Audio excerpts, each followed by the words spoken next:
This is your dose of daily market wisdom with master trader Nick Santiago. Starting from humble beginnings, Nick has been beating the markets for over 2 decades. He shares with you his take on the profitable trades that will have you moving towards financial freedom in no time at all. To see an in-depth review of his track record and much more, go to inthemoneystocks.com. Welcome. This is your daily dose of daily market wisdom with master trader Nick Santiago. I'm your host, Kerry Lutz. It's 12/13/23, show 551. Big day for markets today, Nick. It is, Kerry. First, this morning we had the PPI report out. Yesterday we had the CPI out. PPI was unchanged month over month. Honestly, I don't even care about the number. We only care about the reaction in the market. And the markets are fine. There's no selling pressure out here. Yields, are not reacting upward, and the market likes that right now. And you still have a rally going on. So that's really what we're looking at today. Now, a little bit later at 2 p.m., we get the FOMC announcement. The Fed's going to announce their interest rate policy decision for the United States. I think there's a good chance this is going to be a non-event as well. As everyone knows, the Fed isn't going to do anything at this meeting. Now, the verbiage, as always, and the press conference could be important, but I'm really not expecting much. Everybody now is watching the 2-year Treasury note yield. That's well below the Fed funds rate. As long as that's below the Fed funds rate, the Fed can sit tight. Right now, you have the 2-year sitting at around 4.68%, down 5 basis points today. So the Fed has plenty of wiggle room to sit on the sidelines, regardless of whatever PPI comes out, CPI or any PCE, it doesn't matter. They have wiggle room here. And the market knows it, and that's why we're seeing a higher stock market. All right. Well, it's just the games they play, never ending, right?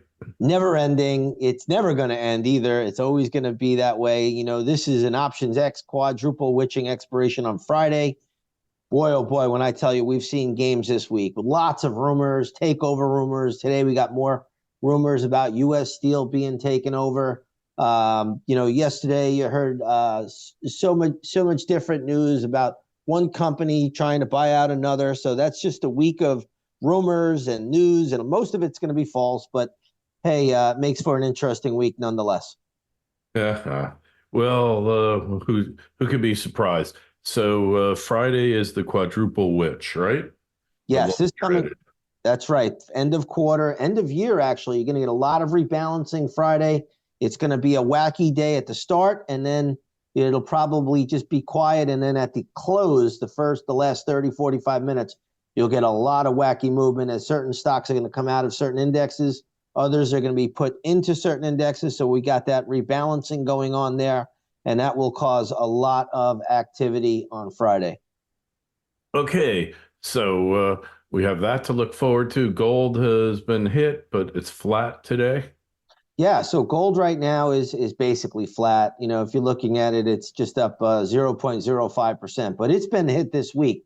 Now, gold could be a mover after the Fed. I don't know what they're going to say. I would think that Powell will still try to talk a little bit hawkish, just simply because he knows that the market is up so much since October 27th, the low there.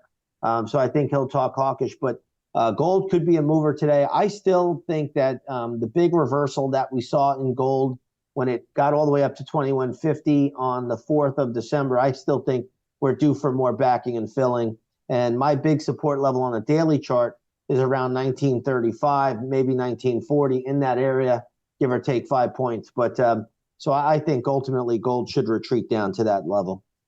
Okay. And silver is also retreating. Yeah, silver today is down about a little over 0.75%.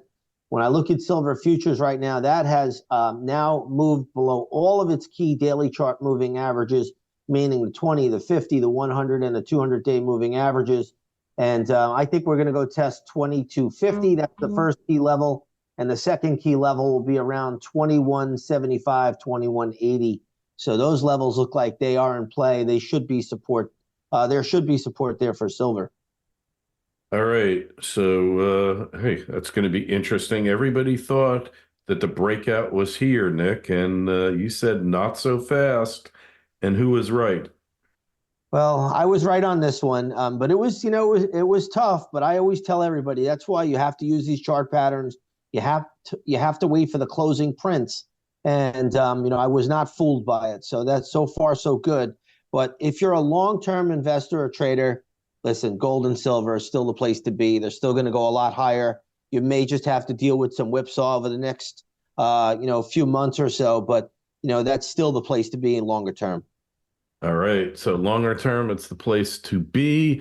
And what's doing with Bitcoin today? Yeah, Bitcoin's up a little bit today, but it's been a pretty wild week in Bitcoin overall. So, I track Bitcoin futures, and we did have a big sell-off on the 11th, which is just 2 days ago, and today it's upticking again. This looks like a lot of options X movement. Bitcoin is still fine. I think it's going to hold up ultimately until we get the news out about that spot Bitcoin ETF.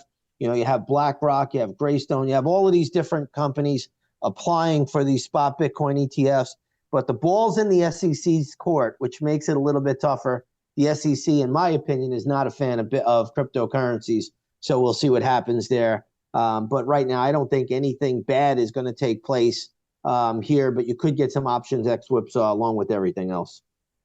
All right. Well, that's it for today. Make sure you go over to Nick's site, inthemoneystocks.com. See how he's beaten the averages for decades. Twitter feeds at ITMS, at Nick Santiago01, at Kerry Lutz. Emails welcome, KL@kerrylutz.com. If you're on YouTube, please like, share, and subscribe, and write your comments below. We'll get to them when we can. Hopefully next week we'll do some comments, Nick. And, we'll talk to you on Friday when the witch rears her ugly face. Yes, we will. See you then, Jerry.